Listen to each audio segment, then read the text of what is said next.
우리 옆에 분들과 같이 한번 인사하겠습니다. 할렐루야, 같이 한번 인사할까요? 네, 할렐루야의 뜻이 무엇인지 알고 계시죠? 할렐루야, 야훼 하나님을 찬양하라 라는 뜻을 가지고 있습니다. 우리가 하나님을 찬양하는 이 찬양대 헌신예배로 저희가 이 시간 모였는데요, 말씀을 통하여 하나님의 크신 은혜가 우리 가운데 있기를 소망합니다. 유대인들에게는 중요한 진리를 가르치기 위해 우화적인 이야기를 담아놓은 책이 있습니다. 저희가 잘 알고 있는 탈무드라는 책입니다. 이 책 속에는 하나님께서 우주를 창조하시기 직전에 먼저 천사들을 창조하시고 이 천사들과 대화를 나누는 이 우화가 들어 있습니다. 하나님께서는 첫 번째 천사인 의의 천사라는 이름을 가진 천사를 불러서 이렇게 말씀하십니다. 내가 세상을 창조하고 세상에서 가장 으뜸되는 피조물로 인간을 창조하려고 하는데 어떻게 생각하느냐? 의의 천사가 대답했습니다. 하나님, 인간을 창조하지 마십시오. 인간들은 온갖 불의로 이 세상을 더럽힐 것입니다. 하나님께서 두 번째 천사인 거룩의 천사라는 이름의 천사에게 똑같은 질문을 하십니다. 거룩의 천사는 어떻게 대답했을까요? 하라고 했을까요? 모르시죠? 네, 하나님, 인간을 창조하셔서는 안 됩니다. 인간들은 이 세상을 더러움으로 가득 채워놓고 말 것입니다. 하나님께서는 세 번째 천사인 빛의 천사를 불러서 또다시 같은 질문을 하십니다.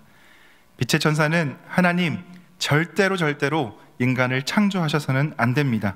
인간들은 이 세상을 어두움으로 만들고야 말 것입니다 라고 답을 했다고 합니다. 하나님께서는 마지막 네 번째 천사인 긍휼의 천사를 불러서 또다시 질문하십니다. 내가 인간을 창조하려고 하는데 그대는 어떻게 생각하느냐? 어떻게 대답했을까요? 마지막 천사니까? 네, 맞습니다. 긍휼의 천사는 다른 천사와는 전혀 다른 대답을 했습니다. 하나님, 인간을 창조하셔야 합니다. 하나님께서 인간을 창조하시면 이 세상은 불의하고 더러워지고 어두움에 잠길지도 모릅니다. 그러나 하나님, 이 불의와 더러움과 어두움 속에 있는 인간들에게 저는 기어이 인간들을 사랑하시는 하나님의 사랑을 이야기할 것입니다. 그리고 인간들이 새로워지고 하나님께서 기대하시는 사람들이 되도록 인간들을 하나님 앞으로 인도할 것입니다 라고 대답했다고 합니다. 이 탈무드에 나온 이야기를 들으시면서 여러분들은 어떤 생각이 드십니까? 우리는 이 이야기를 통해서 하나님께서 사람을 지으시고 창조하시면서 가지고 계셨던 기대를 엿볼 수 있습니다. 하나님은 인간을 그냥 창조하신 것이 아니라 자신과 인간들이 함께 살면서 하나님 자신이 어떤 분이신지, 그리고 얼마나 인간들을 사랑하는 분이신지를 알게 하기 위해서 인간들을 창조하셨다라고 말할 수 있는 것입니다. 우리는 이 이야기를 성경을 통해서도 확인해 볼 수가 있습니다. 오늘 본문도 비슷한 내용의 이야기를 우리에게 전해주고 있는데요, 이사야서는 저희가 잘 알고 있듯이 총 66장으로 구성되어 있는 책입니다. 그래서 작은 성경책이라는 별명을 이사야서는 가지고 있습니다. 성경 전체가 66권인데 이사야서가 66장이다 보니까 붙여진 별명입니다. 이사야서를 크게 두 부분으로 나누어 보면 1장부터 39장까지, 그리고 40장부터 66장까지로 나누어 볼 수 있습니다. 이 첫 번째 파트 1장부터 39장까지에서는 아수르라는 나라의 위협을 받고 있는 이 시기에 예루살렘에 대해서 이야기하고 있습니다. 또 후에 이스라엘이 바벨론이란 나라에 끌려갈 것을 예언하고 있습니다. 두 번째 파트인 40장부터 66장까지에서는 바벨론 포로 생활을 하던 이스라엘이 포로 생활을 끝내고 이후에 이스라엘과 예루살렘이 어떻게 될 것인지에 대한, 미래에 대한 이야기를 하고 있는 부분이라고 이야기할 수 있겠습니다. 첫 번째 파트와 두 번째 파트를 나누는데 이 40장부터 66장의 파트를 다시 또 두 부분으로 나누어 보면 40장부터 55장, 그리고 56장부터 66장으로 나누어 볼 수 있습니다. 40장부터 55장은 출애굽 이후에 새 출애굽을 여호와의 종이 마침내 이룰 것이며 이를 통해 열방을 모을 것이라는 이야기가 담겨 있습니다. 여러분 기억하시죠? 이스라엘 백성들이 경험했던 출애굽 사건이 있는데 이제 이 출애굽 사건을 지나서 새로운 출애굽을 여호와의 종, 즉 예수 그리스도를 통한 새로운 출애굽을 경험하게 될 것을 이야기하고 있는 것이죠. 마지막 56장부터 66장은 이스라엘의 계속적인 실패와 동시에 하나님께서 자기 백성과 열방을 위해 준비하신 위대한 미래에 대해서 우리에게 이야기해주고 있습니다. 자, 이사야서를 1장부터 66장까지 쭉 펼쳐놓고 이제 저희가 읽고 있는 이 43장이 어떤 위치에 있는지 이제 좀 감이 잡히십니까? 네, 잡히시죠? 이스라엘 백성들이 바벨론 포로로 끌려간 상황에서 하나님께서 어떻게 이스라엘을 회복시키실 것인지, 또 어떻게 위로하고 계시는지를 기록하고 있는 부분이 이 이사야 43장의 이야기입니다. 먼저 본문은 하나님께서 이스라엘에게 어떤 분이신지를 설명해 주고 있습니다. 오늘 본문에서 하나님은 자신을 누구라고 설명하고 계시냐면 구속자, 거룩한 이라고 14절에 말씀하고 있습니다. 15절에서는 거룩한 이, 이스라엘의 창조자, 너희의 왕이 바로 나 여호와이다 라고 말씀하고 계십니다. 하나님은 이스라엘 백성들의 창조주이시자 구속주로서 이스라엘 백성들의 처음과 끝이라고 말할 수 있습니다. 이스라엘 백성들을 만드신 이도 하나님이시고 이스라엘 백성들을 이끌어내어 길을 가게 하신 분도 하나님이시며 지금 바벨론 포로로 끌려가 있는 이스라엘 백성들을 건져내실 분도 바로 하나님이십니다. 이스라엘 백성들은 이미 하나님이 누구신지 또 하나님께서 어떤 일을 행하셨는지에 대해서 알고 있습니다. 하나님 그러면 모를 수가 없는 백성들인 것이죠. 그런데 지금 하나님은 이스라엘을 향하여 자신이 누구신지에 대해서 다시 강조하여 말씀하고 있다는 것입니다. 왜 하나님께서는 이스라엘 백성들을 향하여 자신이 누구인지에 대해서 다시 말씀하고 계실까요? 하나님을 안다는 것은 하나님이라는 단어를 아는 것을 말하는 것이 아니기 때문입니다. 하나님을 안다는 건 하나님께서 행하셨던 과거의 일을 안다는 것이 아니라는 것이죠. 하나님을 안다는 것은 지금 현재 나와 함께 하고 계시는 그 하나님을 아는 것입니다. 이 하나님이 바로 창조주 하나님이시고 구속주 하나님이시고 거룩한 이이시자 우리의 왕이신 여호와 하나님이라는 사실을 오늘 본문은 우리에게 말해주고 있습니다.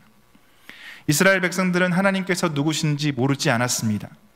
하나님께서 이스라엘 백성들에게 베푸셨던 놀라운 일들과 기적들을 경험하면서 지금까지 왔기 때문에 그렇습니다. 우리가 성경을 통해 잘 알고 있는 이스라엘의 역사 들어보셨죠? 이 역사 가운데 하나님께서 얼마나 수많은 일들과 역사와 기적을 보여주셨습니까?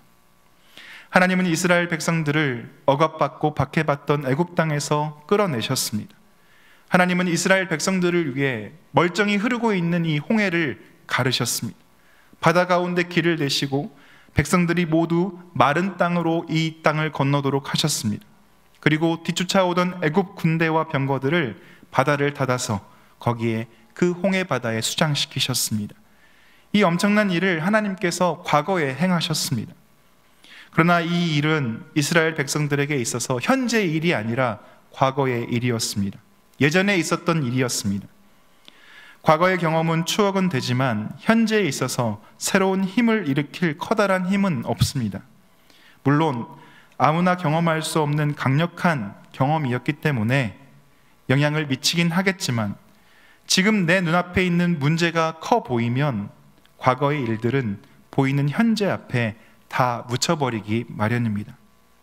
지금 이스라엘 백성들은 바벨론에게 멸망당하고 포로로 끌려가 있습니다. 잡혀가 있습니다. 과거의 기억은 아련하지만 현재는 암울합니다. 이러한 과거의 생각에 빠져 있는 이스라엘을 향해서 하나님의 음성이 들리고 있습니다.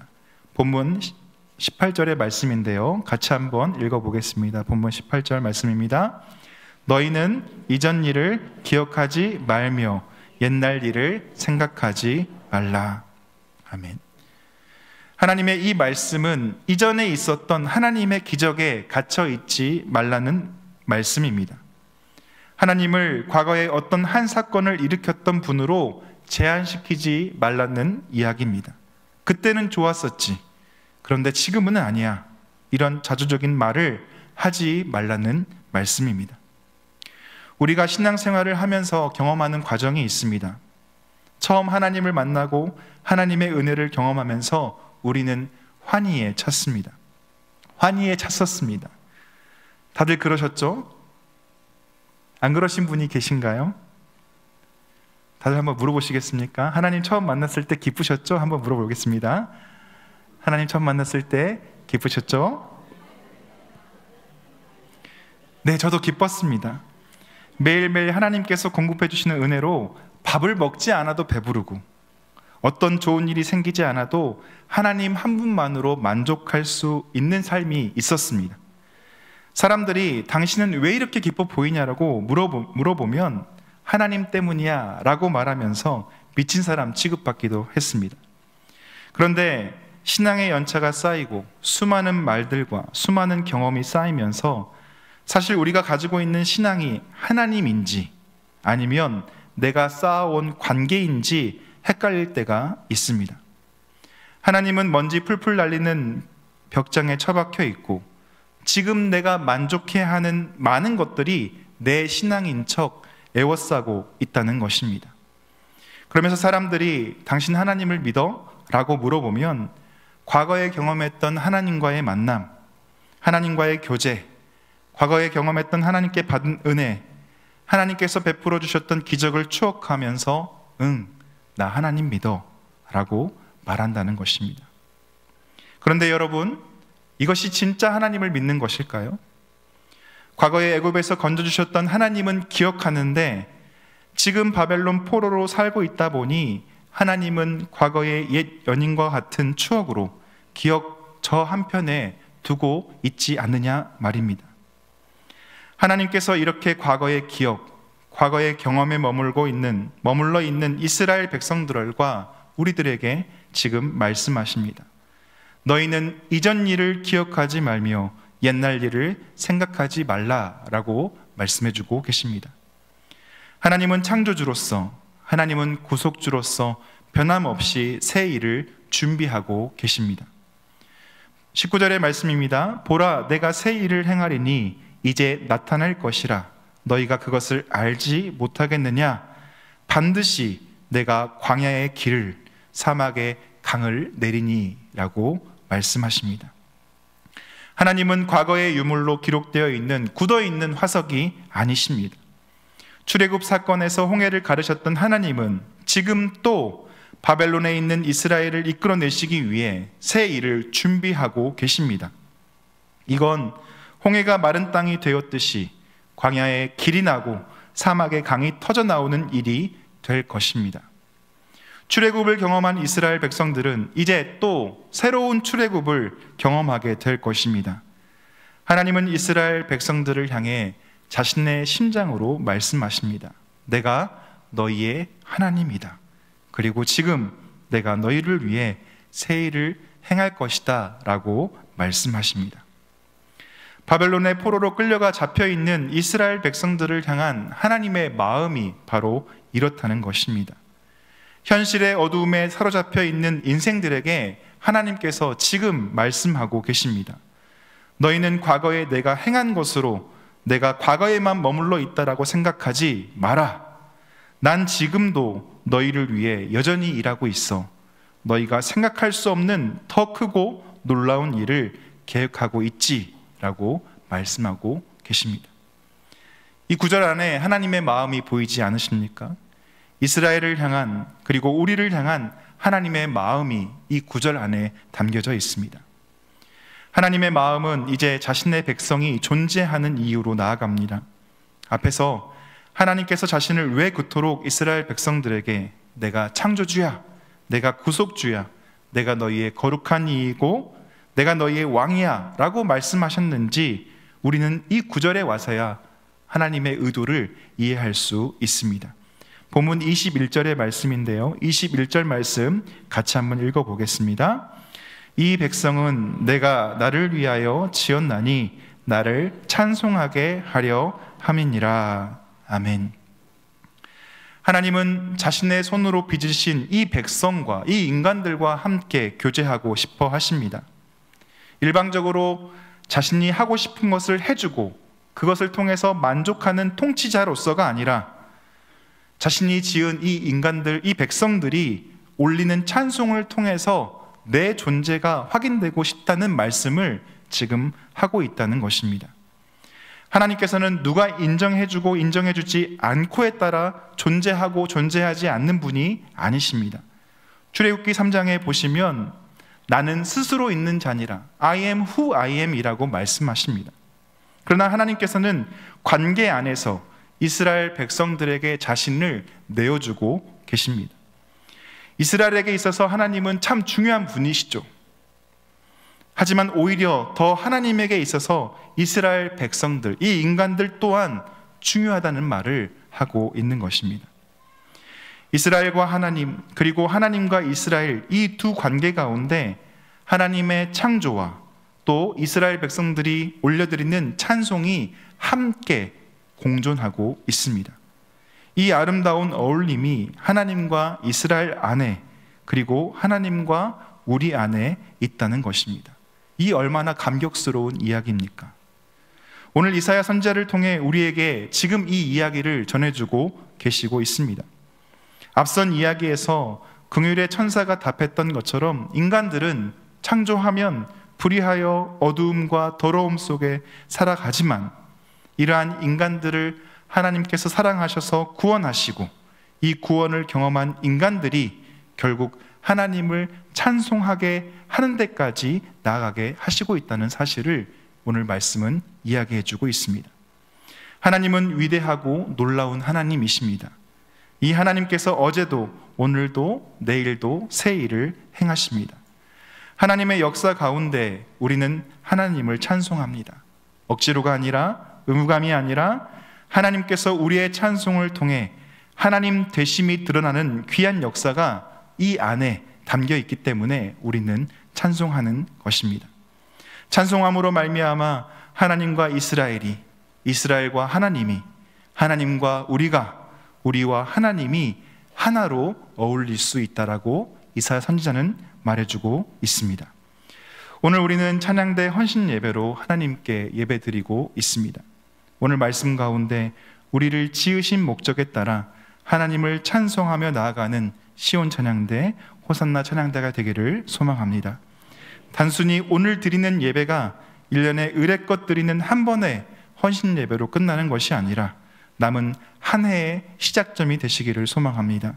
우리의 남은 인생이 창조주 되시며 구속주 되시며 거룩한 이 되시며 우리의 왕이 되시는 하나님을 온전히 찬양하는 자리로 헌신하며 나아가는 시간이 되기를 소망합니다. 또한 우리의 찬송이 어제도 오늘도 내일도 변하지 아니하시고 새 일을 행하실 창조주 하나님을 높이는 찬송으로 우리의 삶에 계속되기를 주님의 이름으로 축원합니다. 아멘. 오늘 말씀을 기억하며 우리 찬양하며 나아가겠습니다. 하나님께서 우리를 지으신 목적이 있습니다.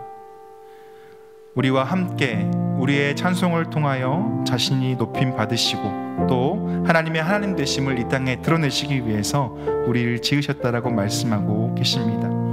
우리의 찬양이 하나님을 위한 찬양으로 울려 퍼지도록 날마다 찬양하는 삶을 살아갈 수 있도록 또 우리 안에 거하시는 그 하나님의 역사하심과 일하심을 경험하는 삶이 되기를 우리 간절히 소망하며 찬양하며 나가겠습니다.